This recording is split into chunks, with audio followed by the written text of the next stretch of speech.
इशारे किए गए हैं। कुछ लोगों को तपसंयम से अनुकूल शक्ति मिल जाती है, तब से बड़े चमत्कार साधु महात्मा दिखा देते हैं, लेकिन पर वो भी व्यर्थ गई दिखती। जब व्यर्थ गई, तब व्यर्थ, चमत्कार खूब दिखाया, सिद्धि खूब दिखाई, पर वो भी व्यर्थ गई दिखती यदि मन को बस में ला न सके। इस जग में सुखासक्त मानव चिर शांति कभी पा न सके।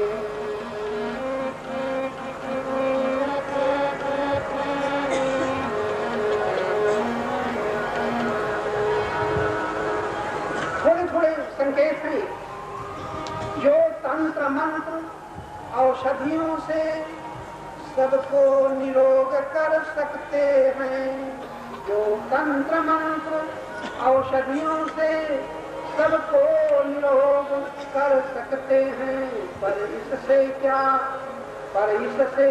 यदि काम क्रोध लोभादिक दोष मिटा न सके। इस जग में सुखासक्त मानव हमने तुमने इस आकृति का सुंदर श्रृंगार किया, लेकिन शरीर को खूब सजा लिया, खूब सजा। लोग सम्मोहित हो गए हमारे वस्त्रों में, हमारे श्रृंगार में, हमारे आभूषणों में।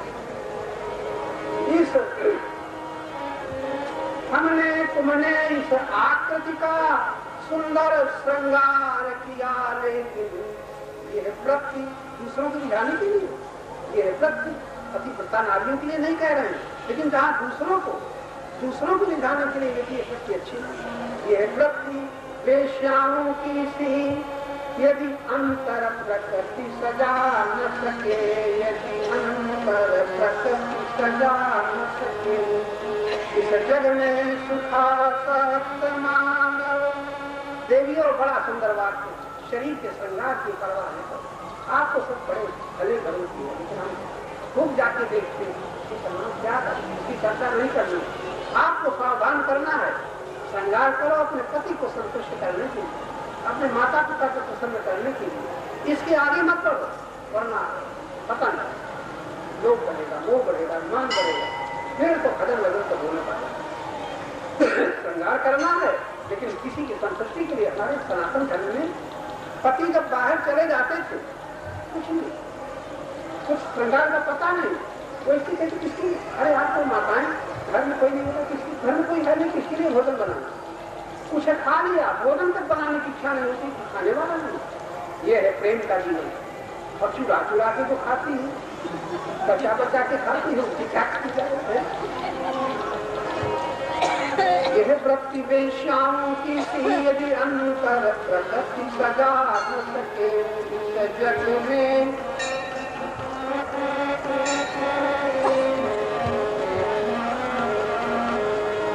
जब तक अभिमान प्रबल रहता, ये चढ़ पकड़ लेना, अगर ये न निकला तो फिर बहुत मुश्किल है, छुट्टी पवित्रता बहुत मुश्किल। जब तक अभिमान प्रबल रहता, तब तक निज दोष न दिखते। बहुत दूसरे को देख लेना बहुत आसान है, अपने दोषों का दर्शन प्रभु कृपा कर लेना। विवेक होगा तभी अपने दोषों का दर्शन होता है। जब तक निज दोष न दिखते हैं, आसुरी वृत्तियों के कारण, आसुरी दोषों में सारी दोष आसुरी वृत्तियां, आसुरी वृत्तियों के कारण दैवी संपत्ति बढ़ा न सके। गीता का एक बात, दैवी संपत्ति मोक्ष, दैवी संपदा से मुक्ति मिल जाती है, और ये संसार की संपदा से बांधने जाती है। बता क्या दैवी संपत्ति बढ़ा न सके। इस जग में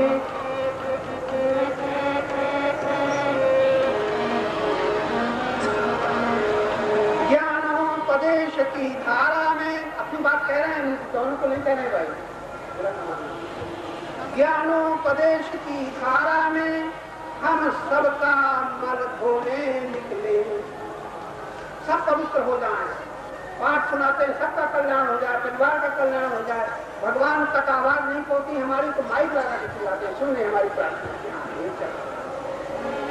ज्ञानोपदेश की धारा में हम सबका मल धोने निकले, लेकिन पर क्या प्रभाव इसका होगा जब मन का मैल छुड़ा न सके इस जग में।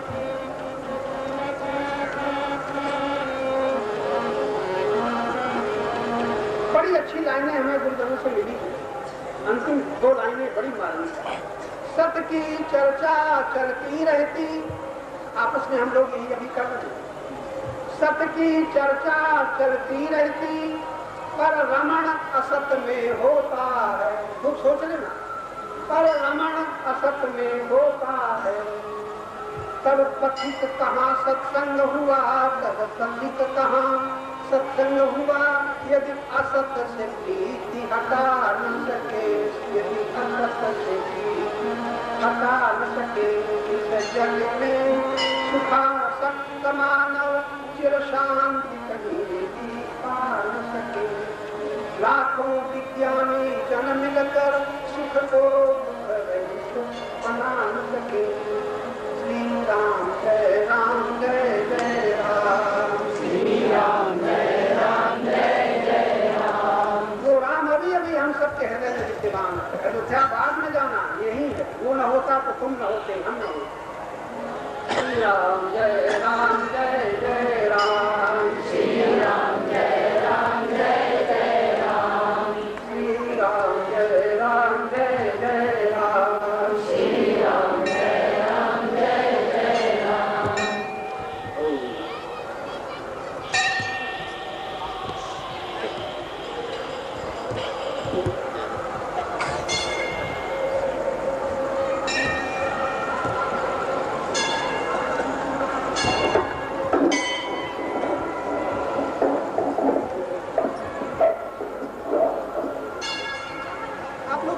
आओगे भाई? हाँ, देखिए प्रातःकाल 8 बजे से महाराज जी का हम सब प्रार्थना करते हो, आपने हाथ का समर्थन दे दिया है।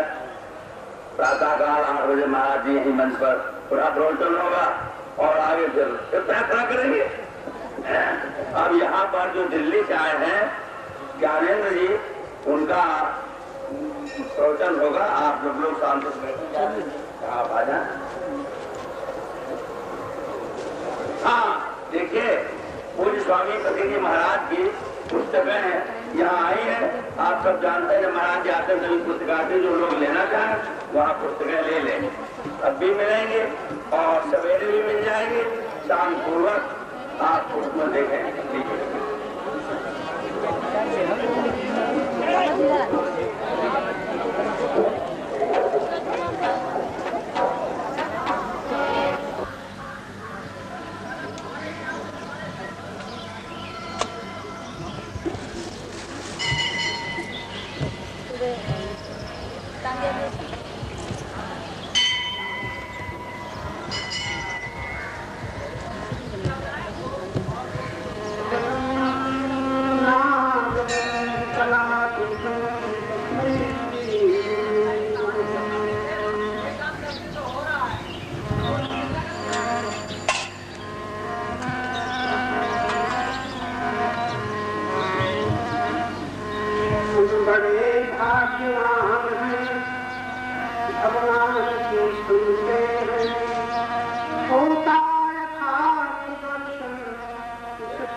चर्चा सुनने को मिला,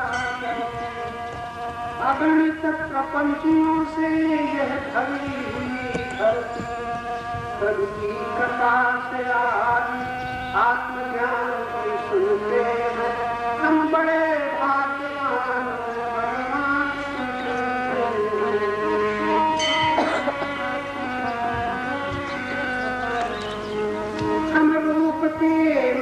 को ही हम रूप के मनन को ही ध्यान मानते, ग्रंथों के अध्ययन को ही ज्ञान मानते,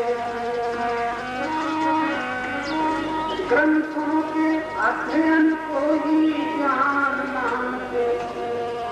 पर ये है जानकारी, पर ये है जानकारी विद्वान सुनते, हम बड़े भाग्यवान भगवान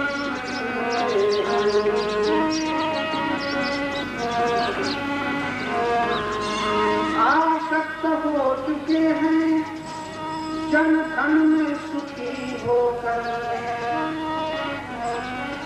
आसक्त हो चुके हैं जन धन में सुखी होकर, अब मुक्ति चाहते हैं बंधन से दुखी होकर।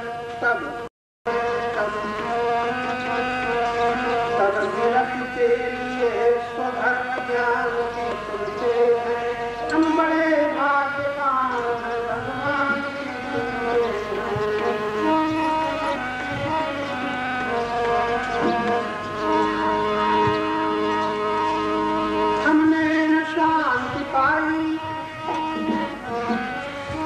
हमने शांति पाई धन धाम छोड़ करके,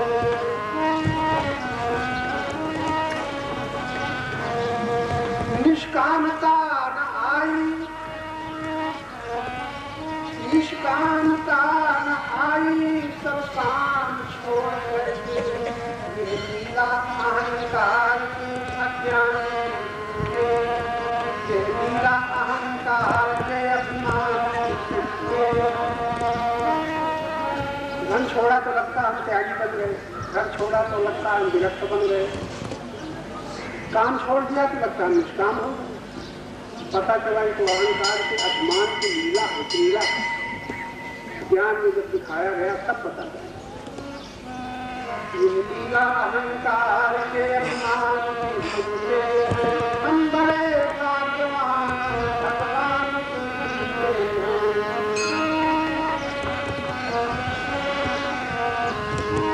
हम स्वर्ण न छूने को हम त्याग मानते थे,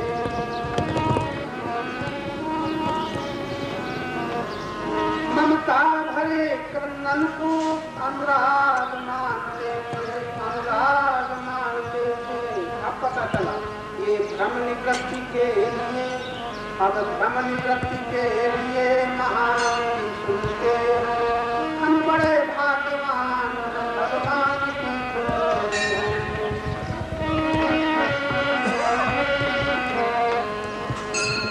सुनते सुनते बाल्यकाल से इतनी आयु बीत गई, जो सुना उसे ही मान लिया कि हम सबकी मना स्थिति है, सुना और मान लिया, जिसने जैसा बताया स्वीकार कर लिया। जात बताई तो हम जात वाले बन गए, परिवार बताया तो हम परिवार को कहने लगे मेरे ये है, मेरी जमीन है, मेरे धन है, मेरा हम गरीब हैं, अमीर हैं, सब सुन सुन करके मानते चले गए, क्यों सब बुद्धि का विकास न हुआ था।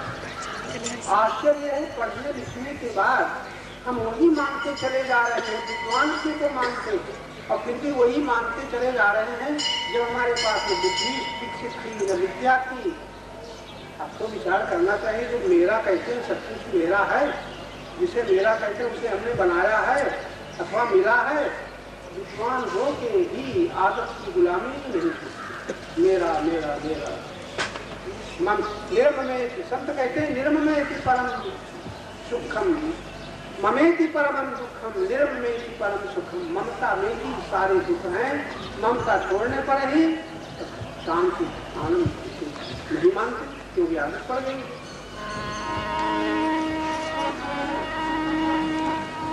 जब बुद्धि विमोहित है, ये बुद्धि और मन में 9 गुना शक्ति, 1 गुना शक्ति बुद्धि के पास नहीं है। 9 गुना शक्ति पर मन कब्जा किए बैठा है, इसलिए वो भोगी है, रोगी है, ज्ञानी है, लोभी है, मोही है, सब कुछ माना। शक्ति के द्वारा जिसे माना उसी में बन गए। अब एक गुना बुद्धि बिचारी क्या करेगी, दरवाजे पर बैठी है, बुद्धि कुछ चलती है। जब बुद्धि विमोहित है, मोहात है मन के पीछे, मन भाग रहा उनका, मन भाग रहा इंद्रिय सुख और धन के पीछे और तप के पीछे।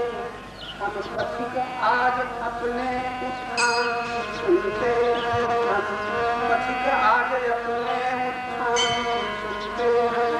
हम बड़े भाग्यवान हैं, भगवान के सुनते हैं। होता है खास दर्शन इस ज्ञान की सुनते हैं।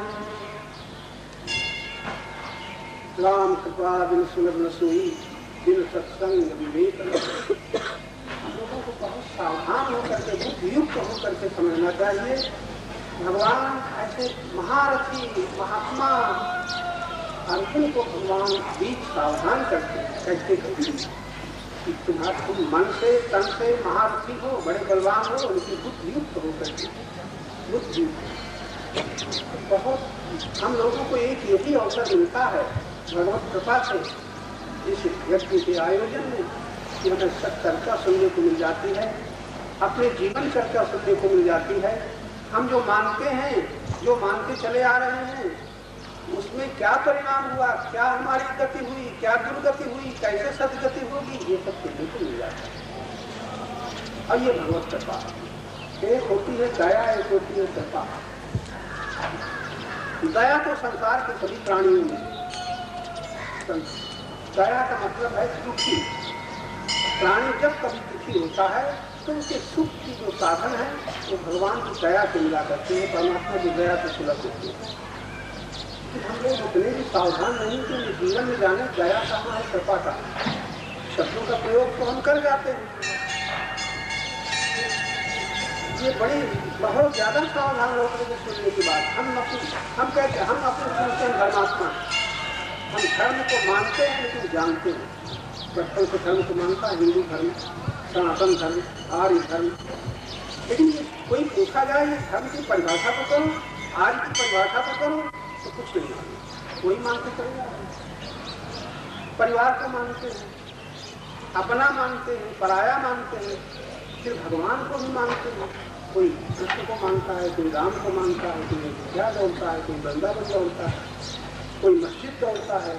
पूरे संसार में ईसाई, मुसलमान, हिंदू, कितने कितने मत, कितने सिख, जैन, कितने बौद्ध, कितने मत हैं, कितने संप्रदाय, सब मानने के कारण विचार को कोई बिरला ही कर पाता है। क्या दर्शन कोई बिरला ही कर पाता। दर्शन के लिए आँख चाहिए, पकड़ने के लिए शक्ति हाथ चाहिए। शक्ति से पकड़ा जाता है, प्रकाश को देखा जाता है। अगर प्रकाश न होगा तो आँख हुआ कर हम देख न पाएंगे, कान सुनेंगे, पकड़ लेंगे, हाथ, यानी हम जीवन भर पकड़ते चले आ रहे हैं। जैसे बाहर का प्रकाश न हो, प्रकाश भी हो, हमारी आँख में खुली हो तो हम देख न पाएंगे। कैसे हमारी बुद्धि बहुत तेज, बुद्धि बड़ी, आज का विज्ञान का ही है, भौतिक विज्ञान या आध्यात्मिक विज्ञान और भौतिक विज्ञान हो। भौतिक विज्ञान भोग के काम आता है, लेकिन भौतिक विज्ञान दर्शन का काम नहीं करता। भौतिक विज्ञान के पास बल होता है लेकिन विवेक नहीं होता, इसलिए बड़े बड़े युद्ध हो रहे हैं, विवेक का पता नहीं। यहाँ तक विकास हो गया भौतिक विज्ञान का, एक बम छोड़ दिया जाए तो सारी धरती जल जाएगी।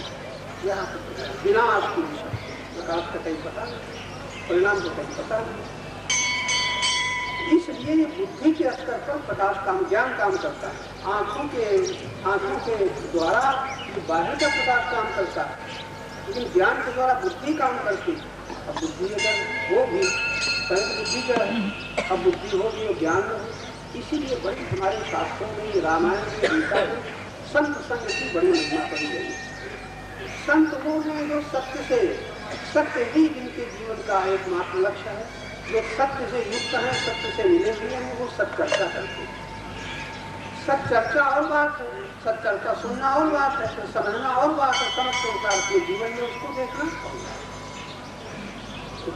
तो शब्दों का प्रयोग तो करना आ गया है, दर्शन बिना ज्ञान के नहीं, ज्ञान के नहीं होता।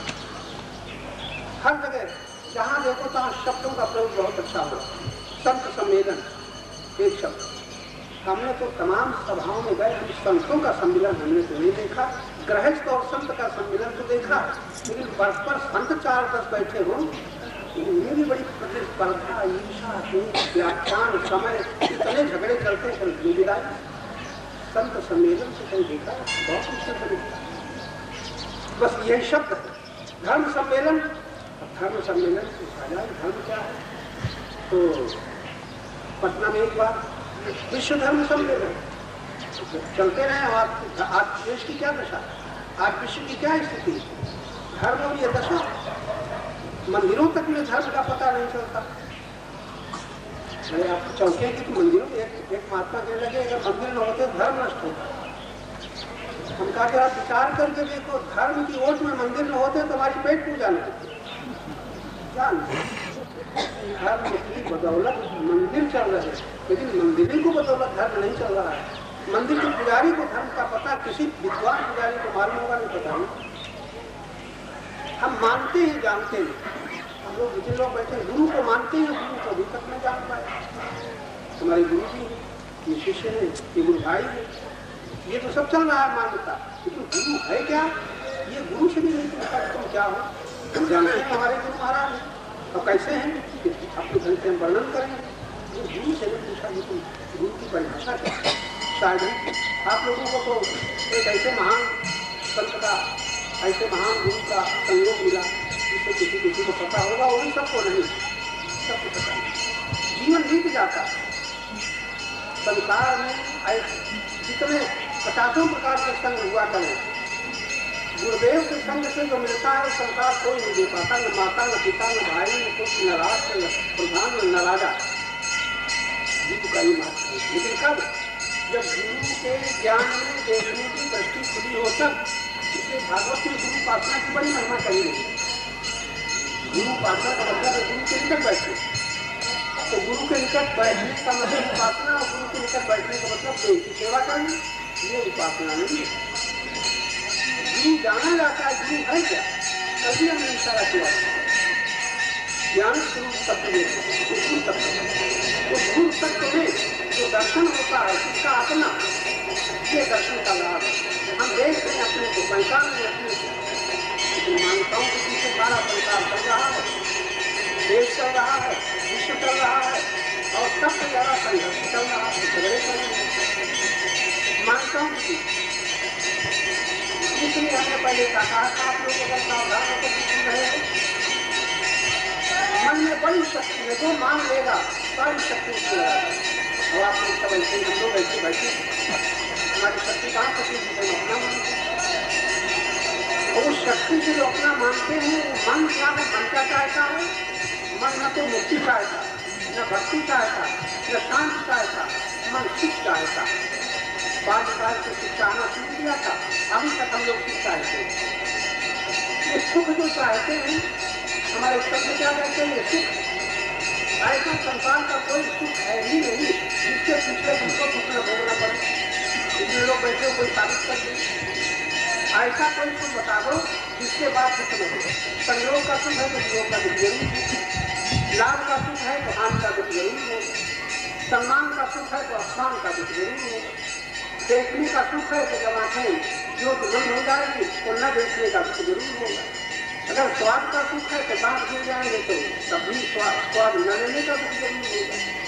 यानी जहाँ कहीं आपका सुख है वो दूसरे के बिना नहीं है, और दूसरा उससे कहते हैं जो सबसे से भिन्न है, सबसे से भिन्न। परमात्मा तो एक है, उस एक का पता नहीं, हम अनेक में हैं, और अनेक में हमारा सुख निर्भर है, इसलिए किसी के दुख काम से नहीं है। अब ये जो हम कह रहे हैं कानून से सब सुन रहे हैं, कानून से सब सुन रहे हैं, समझने की ताकत कहाँ है, आंखों में की कानून वो है बुद्धि में। अब बुद्धि अगर विकसित नहीं है, बुद्धि अगर सूक्ष्म नहीं है तो नहीं समझेंगे। तो आप लोग कम से कम इतने विद्वान तो है होगी, आपके भीतर प्रभु कृपा से इतनी श्रद्धा से जाकर कोई गई कि श्रद्धा नाम लगते ज्ञानम सत्ता लिया। केवल श्रद्धावान को ज्ञान लाभ होता है तब जब ज्ञान के अतिरिक्त और कुछ न चाहे तब। अब ये बड़ा कठिन समस्या है, बड़ी कठिन समस्या है।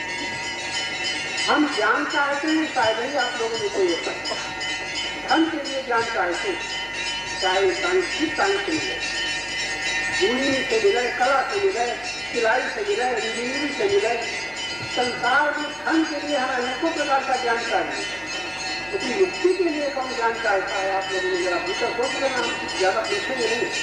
हम मुक्त हो जाए ऐसा कौन ज्ञान है? ऐसा ज्ञान तो शायद ही हजारों में लाखों में से एक है। लेकिन हमारे पास इतना धन हो जाए, इतना पद हो जाए, हम सुरक्षित रहे, इतना यानी संसार का जो कुछ है वो अधिक से अधिक हमें मिल जाए, ऐसा ज्ञान हमें चाहिए। ये ज्ञान, इसी ज्ञान में सारा संसार बना। इतने सुंदर हमारे भगवान के शब्द, बड़े कड़े शब्दों का सर्व ज्ञान मूढ़ांशान सिद्धि नष्टान से इंसान के शब्द नहीं, भगवान के शब्द जो अनेकों प्रकार के ज्ञानों में ज्ञानों को पकड़े हुए है, तमाम प्रकार का ज्ञान है। तो सर्व ज्ञान वो विमूढ़ विशेष मूढ़, उसको तो तुम नष्ट ही समझो।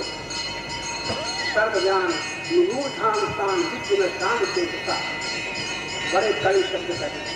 ये जो सर्व ज्ञान है संसार की दिशा, ज्ञान तो एक है, ज्ञान अखंड एक सीतावर। वो सीतावर जो राम है, राम कौन? जो ध्यान बैठे वही नहीं, राम सच्चिदानंद जो सत है, चेतन है, आनंद है। ऐसा बता दो कौन संसार में है जिसके साथ सत न हो, जिसके साथ चेतन सत्ता न हो और जिसके साथ आनंद न हो। आप एक सबसे करेंगे आनंद होता तो हम संसार के पीछे सुख के पीछे क्यों भागते? ये सुख उसकी छाया, सत्य स्वरूप आनंद है और उसकी जहाँ छाया पड़ती है उसको सुख करती है। इसीलिए सुख को आज तक कोई पकड़ न पाया। बालकों को छोड़ो, आप लोग इतनी आयु बीत रही है, इतनी उम्र बीत रही है, सुख के पीछे जीवन बिताते, आंखों से कानों से सुख, जबान से सुख, बोलने का सुख, भोगने का सुख, लेने का सुख, देने का सुख। ऐसा कोई बता दो कि आपको सदा रहने वाला सुख मिल गया हो, सोच लेना, तुम्हारा भीतर उत्तर दिन मिल जाएगा, हमसे कहने की जरूरत नहीं।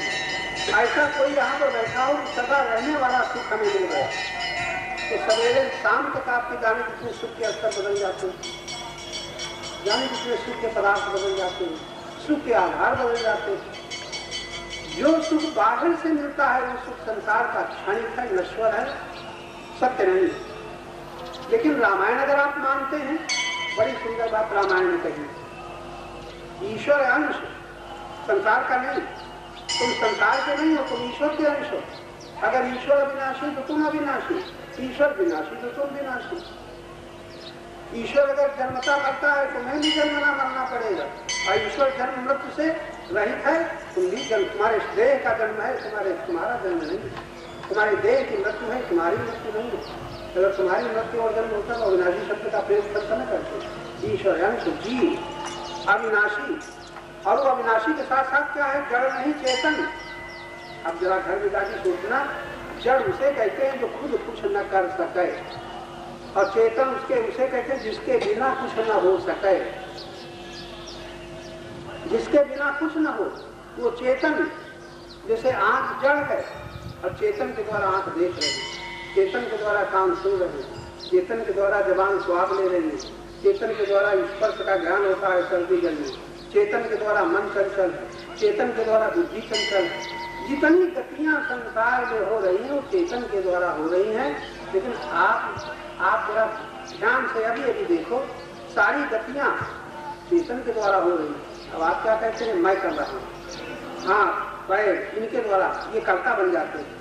चेतन न हो तो हाथ, आंख, कान, 5 ज्ञानेंद्रियां, 5 कर्मेंद्रियां, मन, बुद्धि कुछ कर पाएंगे?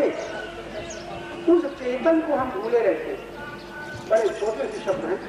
ऐसा कौन व्यक्ति है जिसे मिठाई अच्छी न लगी? कई बार हम कह चुके। आप लोगों में कौन ऐसा है जो मिठाई अच्छी न लगती है? ऐसा कौन है जो मिठाई की याद न आती हो, मिठाई देने वाली की याद न आती हो गया ना? जो आपको अच्छा लगता है, साड़ी अच्छी लगती है, साड़ी अच्छी लगी, साड़ी देने वाला अच्छा लगा, जेवर अच्छा लगा, जेवर देने वाला अच्छा लगा, आपको पैसा अच्छा लगा, पैसा देने वाला अच्छा लगा। तो मिठाई के दृष्टांत से बोले, मिठाई अच्छी लगी लेकिन कभी जबान की भी याद आई। अगर जबान न होती तो मिठाई स्वादिष्ट मालूम होती। रूप अच्छा लगा, अब आंख न होती तो रूप की सुंदरता का सुख मिलता। ये रेडियो के गीत आपको अच्छे लगे और कान न होते तो रेडियो के गीत अच्छे लगे। इतने लोग बैठे हो अपने को आस्तिक मानने वाले, ईश्वर को मानने वाले। अब मैं आपको कहता हूँ आपने अभी तक ईश्वर को जाना ही नहीं, लेकिन सत्य नहीं। ईश्वर को जाना होता तो आप वस्तुओं के पीछे भागते, व्यक्तियों के पीछे भागते, किसी को सुखदाता मानते, लड्डू सुखदाता, ये रेडियो सुखदाता, ये कोई रूप सुखदाता, पत्नी सुखदाता, पति सुखदाता, महाब्रह्म है जो इनको सुख देने वाला मानता है। रामायण का घोर विरोधी है। कौन? पति न होते, पति से हमें सब सुख है, पत्नी से हमें सब सुख है, पुत्र से हमें सब सुख है, धन मकान से हमें सुख है, जमीन से हमें सुख है। ये रामायण का विरोधी। रामायण में क्या लिखा है? संत क्या कहते हैं? काल को दुख कर दाता। एक चौपाई अगर जीवन में मजबूत कर ली जाए तुम्हारी गुलामी छूट जाए। गुलामी किसे कहते हैं? जिसके बिना तुम दुखी हो जाते हो, जिसके पीछे जीवन बिता देते हो, अब फिर भी वो रह नहीं जाता। क्या सुना? बिल्कुल राजी। जिसके पीछे सारा जीवन बिता दिया, जिसके पीछे भागते भागते बूढ़े हो गए, अंत में शरीर का अंत हो रहा है, और गुलामी न छूटी किसकी? जिसमें तुम सुख मानते थे इसकी। अगर तुम्हें ये होश आ जाए संसार में कुछ सुख देने वाला कोई है ही नहीं, तब सुख मालूम कहाँ से होता है? तभी हम फिर लौटे हैं उसी शब्दों में। ये लड्डू में सुख है कि जवान के द्वारा सुख है? ये रूप में सुख है कि आंखों के द्वारा? आंख न होती तो रूप हुआ करे, कान न होते तो सुंदर शब्द हुआ करें, 5 ज्ञानेंद्रियां न होती तो 5 विषय हुआ करें, और तुम्हारा मन मनन न करता तो संसार हुआ करे, और तुम्हारी बुद्धि विचार न करती तो डिग्रियां और ये सब कुछ विद्या विद्या हुआ। अभी तो दूसरी मंजिल तक पहुंचो, एक मंजिल और बाकी। अच्छा, जवान भी याद आ जाए और तुम गुलामी से छूट जाओ। ये स्वाद किसी वस्तु में नहीं है, ये जवान के द्वारा स्वाद की प्रतीति होती है। अच्छा, वो जबान भी रह जाती है, मुर्दे की जबान है, रखो लड्डू, आंखें भी है, दिखाई पड़े कुछ नहीं दिखाई पड़े। तीन ही शब्दों में आपको तत्वबोध अभी अभी हो सकता है। बाहर है दृश्य, शब्द, स्पर्श, रूप, रस, गंध, 5 विषयों में सारा संसार बंधा पड़ा है। 5 के पीछे ही संसार सुखी हो रहा है और नहीं मिलता है दुखी हो रहा है। ये दुख सुख का अंत न तो मंदिरों में जाने से हुआ, न तीर्थों में जाने से हुआ, न महात्माओं की सेवा पूजा से हुआ, क्योंकि महात्मा की सेवा पूजा हम जानते ही नहीं। हम तो महात्मा देह को माने बैठे हैं, गुरु देह को माने बैठे हैं, भगवान मूर्ति को माने बैठे हैं। अज्ञान है बिना गुरु ज्ञान के ये भ्रम मिटेगा नहीं। बड़ा सुंदर संत ने कहा, रजत सीप महाभास जीव, रामायण पढ़ने वालों ने पढ़ा होगा, ध्यान होगा। रजत सीप महाभास जीव यथा धाम करवाल। सीपी में देखो तो सफेद चांदी मालूम होती है कि नहीं, और सूर्य की किरणों में देखो तो पानी बरसता हुआ दिखाई पड़ता है कि नहीं? प्रत्यक्ष दिखाई पड़ता, चांदी मालूम होती है। यथा धाम करवाल। और नीचे क्या कहते हैं? यद्यपि मृषाती हूँ काल में जाकर सत्य तीनों काल में मिथ्या है नहीं मालूम होता है नहीं मालूम होता है। यद्यपि मृषाती हूँ काल में, बड़ी सुंदर बात आ गई। भ्रम न सके कोई टाल, इस भ्रम को कोई टाल नहीं सकता। लेकिन उस भ्रम भ्रम की निवृत्ति कहाँ से होती है? भ्रम की निवृत्ति कोई विवेक मोह भ्रम, इसलिए सत्संग में आना होता है कि वो विवेक हो जाए, जिससे भ्रम की निवृत्ति हो जाए, मोह की निवृत्ति हो जाए, बस मोह भ्रम की निवृत्ति हो जाए। संसार तो यही रहेगा, लेकिन संसार में सत्य का बोध होने लग जाएगा। तुम्हारा परिवार ऐसे ही रहेगा, लेकिन विनाशी न रहने वाले मरणशील शरीरों में तुम्हें अविनाशी का दर्शन होने लग जाएगा।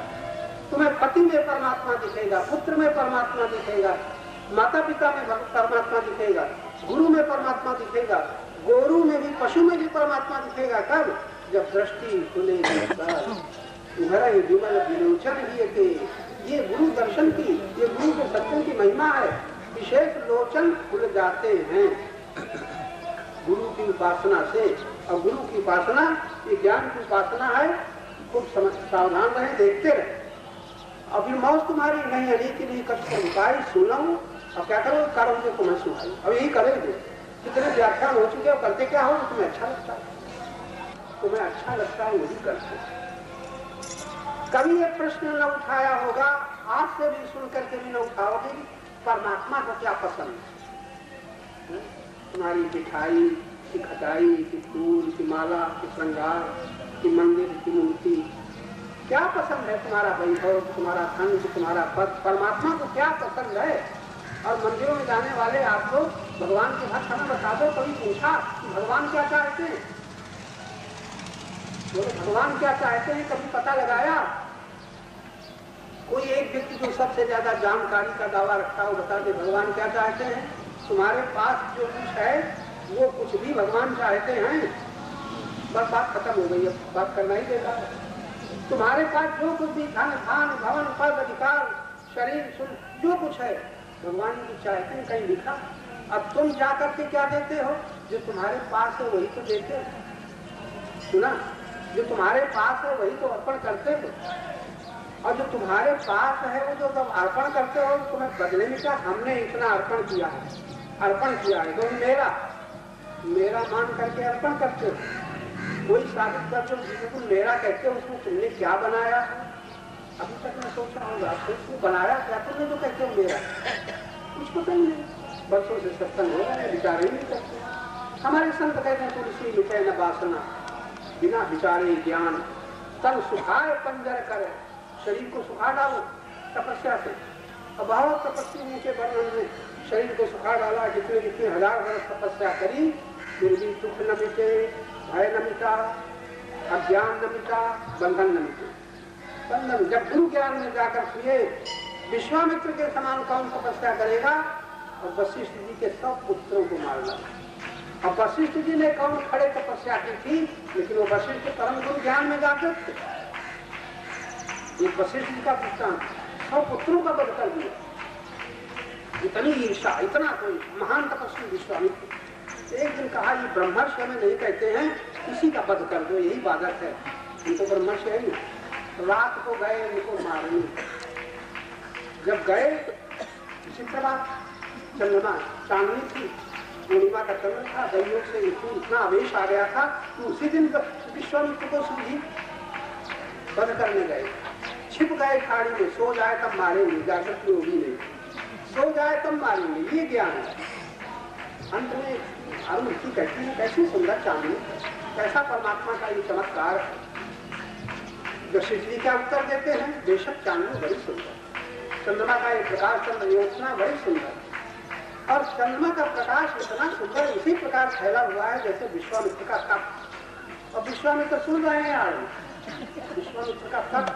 अरुंधति बड़ी चौकन्नी हो गई, आप ही क्या कह रहे हैं? चांदनी के, चंद्रमा के प्रकाश की उपमा विश्वामित्र के तप से दे रहे हो? बिल्कुल ठीक। कहने के उस विश्वामित्र को जिसने हमारे 100 पुत्रों को मार डाला। देवी तुम्हें मालूम, तुम और थोड़ा समझ करके देखो, उसने 100 पुत्रों को मारा। अरे अगर 100 पुत्रों को न मारता तो विश्वामित्र के समान संसार में कोई रह भी जाता? इतना तप किया था, कहाँ तक अधिकार प्राप्त कर लेता, लेकिन सारा तप क्षीण हो गया। एक तो बीच में तप क्षीण हुआ, जब अब हमें कथा बताने की जरूरत नहीं, आपको मालूम, जब भोग में पड़े तब क्षीण हुआ। और फिर जब ये इतनी हत्याएं हुई तब क्षीण हुआ। विश्वामित्र के पास कौन संपत्ति रह गई? तभी तो अगर दैवी संपत्ति होती तो क्रोध आता, दैवी संपत्ति होती तो ये आप लोग जीवन में घटित कर लेना। जिस समय गीता के अनुसार आपके अंदर दैवी संपदा आ जाएगी, आपकी ईर्षा, आपका द्वेष, आपका क्रोध, आपके सारे विकार, अंत में अभिमान भी समाप्त हो जाएगा। दैवी संपत्ति मोक्ष है। अभी तो हम धन का लालच करते हैं, वस्त्रों का लालच करते हैं, भूमि भवन का लालच करते हैं, और भगवान का नाम भी जपते हैं, भगवान के मंदिरों में जानते हैं, और मांगते वही है जिससे हम लोभी बनेंगे, जिसको पाकर के हम मोही बनेंगे, जिसको पाकर के अभिमानी बनेंगे, जिसको पाकर के कामी बनेंगे, और अंत में मर जाएंगे। परमात्मा का पता तक न चलेगा। वो हम भगवान से मांगते हैं। होश है? आवाज से क्या होश आएगा? क्या आदत छूटेगी आसानी से? जब बीड़ी सिगरेट की आदत नहीं छूटती, पान तंबाकू की आदत नहीं छूटती, यानी क्या नाम के बीच में जो है सो शब्दों के गलत प्रयोग की आदत नहीं छूटती, तो ये आदत जो जन्मांतरों से हम लोग ही है, मोही है, अभिमानी है, कामी है, ये आदत ऐसे छूट जाएगी। दैवी संपत्ति मोक्ष। जिस समय दैवी संपदा हमारे जीवन में लगेगी, जो पैसे से नहीं मिलती, जो परमात्मा की ही है, लेकिन हम इसको देखते ही नहीं, इतने अंधे हम तो संसार के पीछे चल रहे हैं। हुआ करें भगवान, भगवान को हम मानेंगे तब वो हमारी पूर्ति भगवान करें, ऐसे भगवान हमें पसंद आएंगे। अब भगवान को कहते हैं, उसको तो हमने बीच में प्रश्न किया था, कभी सोचा आपने कि भगवान को क्या प्रिय है? बहुत लोग जानते होंगे, कोई बता दो भगवान को क्या प्रिय है भाई? हाँ, श्रद्धा। उत्तर गलत है। श्रद्धा क्यों? भक्ति ऐसे ही आ जाएगी। निर्मल मन होगा, प्रेम की। राम ही केवल प्रेम प्यारा। क्या करें? मना कर रहे हो किसी का? किसी को मना न करो, जो करता है करने दो, तुम इधर करो। हाँ। तो देखो, राम ही केवल प्रेम प्यारा। अब आप अभी तक क्या कर रहे हैं? अभी मैं समझाओ, तुम क्या कर रहे हो? तुम्हारा प्रेम राम में है कि काम में है? यानी कामना की पूर्ति में तुम्हारा प्रेम फंसा है कि राम में? अपने भीतर उत्तर दे लो। अगर संसार में तुमको कुछ भी अच्छा लगता है तो तुम्हारा प्रेम उसी में है जो तुम्हें अच्छा लगता है। भाई बड़ी विचित्र बात हम बोल रहे हैं, बुद्धि साफ दे जाए तो। अगर तुम्हें गुरु महाराज अच्छे लगते हैं तो तुम भोगी हो गए। कैसा लगता है महाराज? आप इसको समझाओ। अच्छा लगा नेत्रों से भोग हो गया, अच्छा लगा कानों से भोग हो गया, अच्छा लगा मन से भोग हो गया। जो कुछ अच्छा लगा वही भोग हो गया। अच्छा न लगता तो हम मोदी न होते, रूप अच्छा न लगता तो हम मोदी न होते, शब्द अच्छा न लगता, स्पर्श अच्छा न लगता, ये स्वाद अच्छा न लगता तो हम भोगी होते। अगर कहते होंगे भगवान अच्छे लगते हैं, भगवान अच्छे लगते हैं।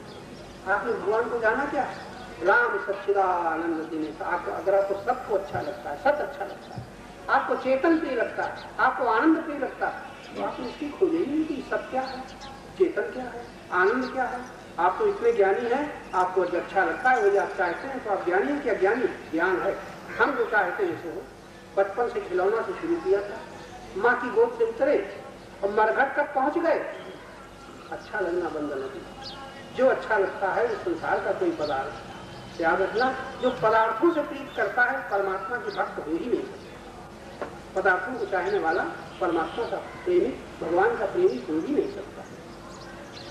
इधर सुनते हैं राम ही केवल प्रेम प्यारा, और हमारा प्रेम जरा पता तो लगाना। एक कागज के पेन लेकर के बैठना, शायद तुम्हें अपना ही दर्शन मुश्किल हो जाएगा। जब बैठोगे तुम्हें ये सोचना मुश्किल हो जाएगा, पूरी लिस्ट बनाना मुश्किल हो जाएगा हम क्या क्या चाहते हैं। थोड़ा बताओगे बचपन से लेकर के अभी तक आप क्या क्या चाहते हैं? आंखों के द्वारा, कानों के द्वारा, मन के द्वारा क्या क्या चाहते हैं? जहाँ जो चाहते हैं वही आपसे प्रेम, उसी से आपका प्रेम। ऐसा आप लोगों में कोई है यहाँ पर? कह दो, ऐसा हाथ उठा दो तो हम बाद में बात कर लेंगे कि अब हम कुछ नहीं चाहते। अरे कोई तो निकला, हम कुछ नहीं, तुम हो कुछ नहीं चाहते। ये देवी बड़ी सुंदर माँ, कुछ नहीं चाहते। कहाँ लौट के जाओगे? घर। घर जाना है। क्यों घर जाना है? मुक्ति में जाना है। मुक्ति में कहीं जाया जाता है? मुक्त तो तुम हो ही। अगर तुम घर न जाओ, अपना कुछ न मानो, तो अभी भी तुम मुक्त हो। तुम्हें बंधन में परमात्मा ने डाला ही नहीं। घर जाओगी क्यों? कि घर से संबंध है। परिवार में जाओगी क्यों? तो परिवार से संबंध है। दूसरे घर में तो नहीं घुसोगी, दूसरे परिवार से आपका संबंध तो नहीं होगा। कुछ चाहती हो ही जाओगी, कुछ चाहती। तो उसने अपने ढंग से उत्तर दिया, और ऐसी कोशिश करो सचमुच ऐसा ही जैसा कहा है, कुछ नहीं चाहते। अगर कुछ नहीं चाहते हो तो तुम्हें आज से भगवान भी दुख नहीं दे सकते। ऐसा कोई भगवान नहीं, ऐसा कोई शैतान नहीं जो तुम्हें दुख पहुंचा दे। भगवान के पास से दुख ही नहीं देंगे कहाँ से? और भगवान के बिना शैतान है वो भी दुख नहीं दे सकता, क्योंकि तुमको चाहते नहीं। हमारे जीवन में जितने दुख आते हैं चाह के पीछे आते हैं। यहाँ भी आए हो तो चाह के कारण आए, और सुना कि कोई पथिक जी आए हैं और हम न मिलते तो क्या बताओ, तो दौड़े के परेशान हो जाते। दौड़े गए मिले, ये भी चाह काहे आए हैं? तो चाह लाई है। किसी हलवाई की दुकान के सामने तो नहीं बैठे, यहाँ आए हो चाह, अब तुम काम कुछ नहीं चाहते। अरे हम भी तुम्हें चाहते हैं, तुम हमें चाहते हो भी चाह। यहाँ हम आवा कोई सुनने वाला नहीं मिला तो माता छोटी की कहीं क्या बतावे तो क्या करते हैं। ये भी चाह है कि हमें सुनने वाला मिला, और तुम्हें चाह है कोई बोलने वाला मिले। सब चाह ही दौड़ाती है। जिस दिन चाह न रह जाएगी और एक बात सुन लेना, जिस दिन हम कह रहे हैं अरे जितनी देर चाह न रह जाएगी मुक्ति का आनंद लेने, महाराज जी बड़ा सुंदर, जितनी देर। एक बात बता दो, रात को जब आप सोने जाते हो तो किसे चाहते हो? जब नींद गहरी होती है तो आप किसे चाहते हो? कोई बता दो। पति को कि पत्नी को कि पुत्र को कि धन को कि मकान को? जिस समय नींद गहरी होती है उस समय आप किसे चाहते हैं? नींद मात्र के लिए इतना प्यार कुछ नहीं चाहिए, बल्कि नींद के लिए शैया सजाते हैं, अच्छी तरह नींद आ जाए, गद्दा हो, तकिया हो, ओढ़ना हो, जाड़न लगे, गर्मी लगे, पंखा हो, नींद के लिए इतना सामान। और नींद में होता क्या है? याद रहना, याद रखने की याद रहती है कि सब भूलने की। ऐसे विचित्र महात्मा हो कर नींद में सब भूल जाए, भगवान के उपदेश की जरूरत नहीं है। हे भगवान, हमें नींद में पति पत्नी पुत्र किसी की चिंता न रह जाए, न शादी न विवाह न धन न मकान। और चिंता रहेगी तो नींद आती है, और जिनको नींद नहीं आती तो नींद के लिए तरसते हैं तो गोलियां खानी पड़ती है, नींद आ जाए। और पति सामने खड़ा हो, पत्नी सामने खड़ी हो कि हम खड़ी है, नींद आ जाए, तो क्या कहो कि सामने से हट जाओ, तुम्हारी कार नींद नहीं आएगी। ऐसा होता ही नहीं होता। नींद इतनी प्यारी है कि नींद के सुख के लिए मनुष्य सबका त्याग कर देता है, परिवार का, धन का, संपत्ति का। और चिंता होती है कि नींद सोता नहीं काहे, इतना रुपया जमा है, चोर ना आए तो बेचारी को सोना परेशानी हो जाती है, नींद लेना परेशानी हो जाती है। तब क्या करता है? प्रबंध करता है। नींद आ जाए तो प्रबंध करो, चोर ना आने पावे, मकान बनाओ, लोहे के दीवारें लगाओ। एक शराब की दुकान थी तो नीचे भी लोहे का जंगला लगाया था कि चोर काट न पाए। सारा प्रबंध करना पड़ता है कि हमें सोते समय कोई चिंता न रहे। अब चिंता रहती है कि नींद आती, चिंता रहती है कि नींद नहीं आती, सो जाती, चाहते चिंता होती। ये महिमा है कि आप थोड़े से विश्राम के लिए, नींद लाने के लिए आप रोज त्यागी बन जाते हैं।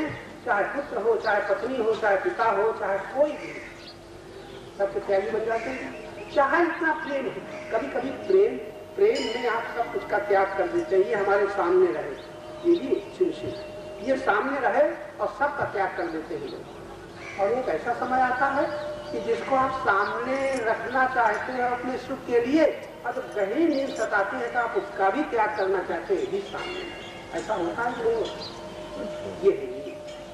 आप लोग एक प्रश्न हल करना कि नींद के लिए तो हमने सबका त्याग किया, लेकिन सत्य परमात्मा के लिए हमने आज तक किसका त्याग किया? ये प्रश्न छोड़े देते, व्याख्या इसकी लंबी है। हमें तो आपको इतना ही बताना था कि हम लोग कितने असावधान हैं कि जीवन का दर्शन ही नहीं कर पाते हैं, अपनी मान्यताओं में अटके हुए हैं। परमात्मा से मिली हुई शक्ति हमारी कहाँ खर्च हो रही, इच्छाओं की पूर्ति में। दो शब्द कहेंगे अंत में, तुमने शक्ति बनाई नहीं, तुमने तो शक्ति नहीं बनाएगा। हम लोग भोजन न खाए तो शरीर में बल रहेगा। हम बच्चे लाख भोजन करो, पचे नहीं तो करो भोजन, खाओ हलवा मलाई पूरी, पचे नहीं तो अब भोजन क्यों अपने को करता मानते हो? हम भोजन करते हो, पचाता कौन? तुम पचाते हो, रक्त तुम बनाते हो, शरीर में तुम दौड़ाते हो, ये हरकत, ये जो पलक तुम गिराते हो, सब कुछ हो रहा है, तुम्हें होश नहीं है किसके द्वारा हो रहा है। अहंकार विमूढ़ आत्मा करता होने की मन से हम कर्ता बन दिए। गीता रामायण पढ़ते बरसों बीत गए, हमारा कर्तापना में नहीं छूटता। और भगवान के कई शब्द है, विमूढ़ है जो अपने को कर्ता मानता, दृष्टा जो देखता, या तुमसे देश हो ऐसी बड़ी इच्छा दोष समझते मुझे। अगर हमारे मन में एक यहाँ आदमी शोर मचाने लग जाए, जैसे आप अगर माइक न होता तो ये घंटे की ध्वनि आपको सुनने न देती, तो आप क्या चाहते? क्या बताऊँ, घंटा बंद हो जाए। ये तो संकल्प नहीं करते हैं, सर्वारंभ परित्यागी, सुंदर वाक्य होगी, सब आरंभों को छोड़ देता है। यो मत भक्ता, ऐसा भक्त मुझे प्यारा, भगवान का ऐसा भक्त मुझे प्यारा। और हम एक न एक संकल्प करते रहते हैं, और संकल्प की इसी क्या दशा होती है? संकल्प के कारण सब रचना रखनी पड़ती है। संसार की जितनी इमारत है संकल्प के आधार पर बनी। संकल्प न करते तो एक न होता, संकल्प न होते तो ये इशारा न बनता। संकल्प में सब कुछ करना पड़ता है। संकल्प एक शुभ होता है, एक अशुभ होता है, एक असत्य दिशा में, एक सत्य दिशा में, एक कल्याण की दिशा में, एक भोग की दिशा में, एक योग की दिशा में। संकल्प करना शुभ, लेकिन अंत में संकल्प का त्याग जब होता है वो सही। इसकी भी व्याख्या हमें नहीं करना है, आपको सावधान करना, अपने संकल्पों से सावधान रहो। यहाँ आए वो ये भी संकल्प है, एक आदमी सिनेमा जाता है ये भी संकल्प है। ये संकल्प आपको शुभ दिशा में ले जाएगा, सिनेमा का संकल्प आपको भोगी राज बनाएगा। संकल्प ही सब कुछ करता है। आप साधकों को संकल्प से बहुत सावधान रहना चाहिए। कौन सा संकल्प करेंगे? शुभ। एक बात और याद रखना, शुभ संकल्प और बात है, पुण्य का संकल्प और बात है, धर्म का संकल्प और बात है, और सत्य संकल्प और।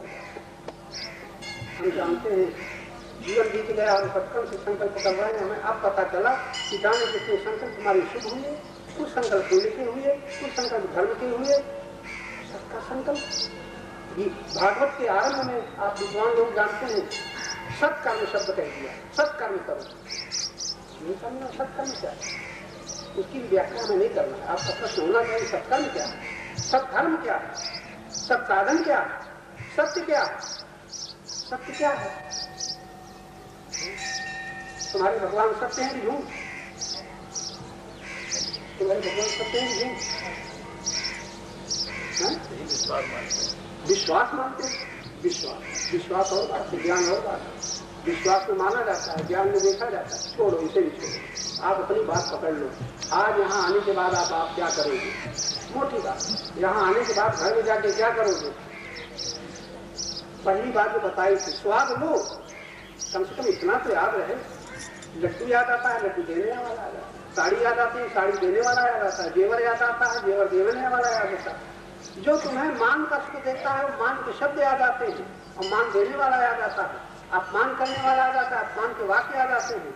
परमात्मा से जो मिला है वो याद नहीं है, इसकी जरूरत ये का। जो तुम्हें परमात्मा से मिला है वो याद आता है किसी को? बोलो ना, कोई बता दो। जो संसार से मिला है वो याद आता है। अब परमात्मा से, जैसे कि संसार से एक दृष्टांत, जैसे साड़ी, कपड़ा, जेवर, आभूषण, मिठाई, खाद्य पदार्थ ये संसार से मिले हैं, लेकिन परमात्मा की प्रकट से जो ये जबान मिली है, शरीर मिला है, हाथ मिले हैं, आंखें मिली हैं। आंख याद आती है कि रूप? रूप याद आता है कि आंख? कोई बोलते नहीं, किसी को आंख याद नहीं आती। तुम्हें याद आती? जब तुम पति को देखती हो, पुत्र को देखती हो, तो पुत्र अच्छे लगता है, पति अच्छा लगता है कि नहीं? ऐसा हो गया कि सब आपके भगवान ने दिखा दिया। अच्छा, तो बहुत अच्छे। अब यहाँ कहे आई हो? अब यहाँ कहे आई हो जब तुम्हें सर्वत्र भगवान की वहाँ यहाँ नहीं क्या जरूरत थी? अब यहाँ सुन रही हो, सुनना अच्छा लगता है कि नहीं? अच्छा, ईमानदारी से बताओ, जितनी देर सुन रहे हो तुम्हें कान याद आए? कि कान में होते तुम कैसे सुनते? याद आए? मतलब गलत हो गया। अरे भाई, रिश्ता तो बने बनाए नहीं मिलते, विचार करो। मुख्य बात तो यही है, हमें नहीं याद आता। तुम, हम कह रहे हैं तुमसे, अभी हम भोजन करेंगे, हमें याद ना आएगा। हम कहेंगे तुम्हारा हलवा बड़ा अच्छा है, तुम्हारी जलेबी अच्छी लगती है, याद नहीं आएगा कि जबान में होती तो हलवा को कैसा नहीं आएगा। बहुत सावधान रहोगे तो याद रहेगा, नहीं तो याद रहेगा नहीं। हमें याद नहीं रहता, तुम्हें याद रहेगा। तुम तो कह रहे हैं हमें याद नहीं रहेगा। सावधान रहते हैं, सब ऐसा है तो नहीं। जो कुछ तुम्हें प्रतीत होता है सुख, उस सुख को देखो और सुखदाता को देखो, लेकिन जिसके द्वारा जिन साधनों से आपको सुख की प्रतीति होती है, उस आँख की याद करो, कान की याद करो, स्पर्श की याद करो, और फिर उसके पीछे अंत में परमात्मा की शक्ति की याद करो। शक्ति न होती तो आँख कुछ काम न करती, शक्ति न होती तो कान काम न करते, शक्ति न होती तो हाथ काम न करते, शक्ति होती तो मन और बुद्धि काम न करते। अंत में शक्ति परमात्मा है, और जिसके द्वारा ये सब प्रतीत होता है प्रकृति है, और जो प्रतीत होता है माया है। तीन शब्द आपके चर्चा में अगर आपको याद रह जाए घरों में, तो आपकी साधना मंदिरों में तो नहीं हो पाती, लेकिन घरों में होने लग जाएगी। भोजन करो, उसी समय आप साधना करो। भोजन करो, एक और भोजन को आंखों से देखो, और स्वाद आ रहा है उस जबान को देखो, और उसके पीछे परमात्मा की शक्ति का अनुभव करो। ये परमात्मा के दर्शन का द्वार हो जाएगा। ये साधना है, जहाँ यानी जो हर दशा में, हर जगह में, हर परिस्थिति में तीन चीजें हैं, दृश्य, और दृश्य का माध्यम करण, और फिर उसमें कर्म, जो भीतर है, जिसकी सत्ता से सब कुछ की प्रतीति होती है। तो ऐसा हो जाए तो आपके भीतर विवेक जाते हैं। ऐसी कोशिश करो, हो सकता है। ये किसी ने प्रश्न रखा था, चरित्र व्यवहार अथवा सच्चरित्र, सबसे संबंध जिसका हो जाता है वो सच्चरित्र। चरित्र का मतलब जो सुंदर हो, दुष्चरित्र का मतलब जो दुख में ले जाए, असत में ले जाए, पाप में ले जाए। और चरित्र का मतलब चरित्र जो देखने में, सुनने में किसी को विचलित न करे, गलत प्रभावित न करे, आकर्षित तो करे लेकिन सत्य को। तो चरित्र का मतलब है तुम्हारी प्रत्येक क्रिया के पीछे धर्म का संबंध, पुण्य का संबंध और व्यवहारिक जीवन में यथार्थ विधि का संबंध। चरित्र में विधि की जरूरत है, चरित्र के पीछे भाव की जरूरत है और भाव के पीछे विवेक की जरूरत है और विवेक के पीछे प्रेम की जरूरत है। चरित्र की पूर्णता प्रेम में जाकर के होती है। लेकिन पहले कहाँ से शुरू होगा? चरित्र विधि से। जो कुछ करो विधि पूर्वक करो। तो चरित्र और चित्र दो शब्द, जैसा चरित्र देखोगे वैसा तुम्हारे भीतर चित्र बन जाएगा। ये तो बहुत लोग कम समझ पाएंगे। जैसा तुम्हारे सामने चित्र सामने तो दिखाई तो दे रहा है, वो क्या दिखाई दे रहा? एक व्याख्या को देखा, एक पति प्रथा पत्नी को देखा, एक साधक को देखा, एक भोगी को देखा। जो देखा तुरंत चित्र बन गया। इसलिए हमारे संतों ने सब कथा की बड़ी महिमा गई है। भगवान की कथा सुनो, भगवान राम की कथा सुनो, भगवान कृष्ण की कथा सुनो। जैसे जैसे कथा सुनोगे भगवान ये किया तुम्हारे भीतर चित्र बनते चलेगा। चरित्र के बाद चित्र आता, चित्रों में चित्र के बाद एक तीसरी मंजिल है जहाँ बहुत कम लोग पहुँच पाते हैं। तब भक्ति का द्वार खुलता है, मुक्ति का द्वार खुलता है, शांति का द्वार खुलता है। तब जब बुद्धि योग होता है तब नहीं तो नहीं। तो व्यवहार में चरित्र के द्वारा कहीं अधर्म का परिचय, अन्याय का परिचय, दुष्टता का परिचय न मिले। सत्य का संबंध जिस तुम्हारे चरित्र से है, व्यवहार से है, वो सत चरित्र कहा जाएगा। व्यवहार में सदव्यवहार में अंतर आपने सुन लिया। व्यवहारिक जीवन में दोनों बड़ी आसानी से कर सकते हैं। अगर आपको अपने जीवन को सुंदर बनाने की कला, सुंदर बनाना है तो आप सत्य से संबंध अच्छे दिए। बोलने में, सुनने में, क्या सुने क्या न सुने, क्या देखें क्या न देखें, क्या ले क्या न ले, क्या दे क्या न दे, सब चरित्र और व्यवहार के संबंध। ये कब होगा? जब तुम्हारे पास विवेक होगा। परंतु आदत के अनुसार सब चलता है। लोगों आदत के अनुसार इधर चरित्र की बातें सुनोगे, क्रोध आएगा तो याद आएगा कौन सा चरित्र होने जा रहा है। ईर्षा होगी दोहरानी दिखानी में तब याद आएगा कौन सा चरित्र होने जा रहा है। पति पत्नी में झगड़े आते हैं तब याद आती है कौन सा चरित्र होने जा रहा है। प्रश्न को बड़ा सुंदर है, लेकिन व्यवहार में आप साधन रहो। तुम्हारी किसी भी क्रिया से किसी को अपने सुख के लिए किसी को दुख न पहुंचे। बड़ा छोटा सा अपने सुख